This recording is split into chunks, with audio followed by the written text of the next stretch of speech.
एखाद्या मृत व्यक्तीचे कायदेशीर वारस कोण आहेत हे सिद्ध करण्यासाठी लागणारं सर्टिफिकेट म्हणजे सक्सेशन सर्टिफिकेट. आणि सक्सेशन सर्टिफिकेट हे फक्त आणि फक्त मुव्हेबल प्रॉपर्टी म्हणजे जंगम मालमत्तेच्या रिलेशनमध्ये प्राप्त करता येतं. इमुव्हेबल प्रॉपर्टीच्या रिलेशनमध्ये सक्सेशन सर्टिफिकेट लागू होत नाही. तर मुव्हेबल प्रॉपर्टी मध्ये जर काही अडचणी आल्या, सपोज मृत व्यक्तीने आपल्या कायदेशीर वारसांना त्याच्यावरती नॉमिनेशन केलेलं आहे आणि नॉमिनेशन केलेलं नसेलही तरीही काही तांत्रिक अडचणी आल्या तर त्यांना सक्सेशन सर्टिफिकेट हा द्यावा लागतो.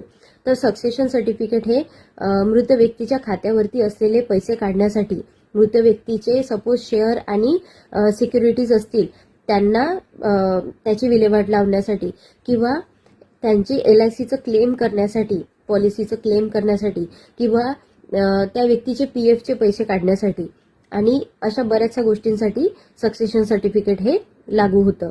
तर सक्सेशन सर्टिफिकेट कसं आपल्याला प्राप्त करता येईल किंवा याची प्रोसिजर काय आहे? तर सक्सेशन सर्टिफिकेट प्राप्त करण्यासाठी आपल्याला आपल्या जिल्ह्याच्या सिव्हिल न्यायालयामध्ये म्हणजे सिव्हिल कोर्टामध्ये आपल्याला अर्ज करावा लागतो. हे अर्ज केल्यानंतर सिव्हिल कोर्ट हे जाहीर नोटीस पब्लिश करतं. जाहीर नोटीस पब्लिश केल्यानंतर त्याच्यावरती कुणाला हरकत आहे का हे ठरवलं जातं आणि सगळे पुरावे तपासल्यानंतर कोर्ट सक्सेशन सर्टिफिकेट इश्यू करतं आणि यासाठी तुम्हाला कोर्ट फी सुद्धा द्यावी लागते. मृत व्यक्तीच्या खात्यावरती असलेले पैसे किंवा त्याचं व्हॅल्युएशन बघता त्याची कोर्ट फी डिसाईड होत असते आणि त्यानंतर तुम्हाला सर्टिफिकेट मिळतं. तर ही असते प्रोसिजर. तर माहिती आवडली असेल तर व्हिडिओला लाईक, शेअर आणि सबस्क्राईब जरूर करा.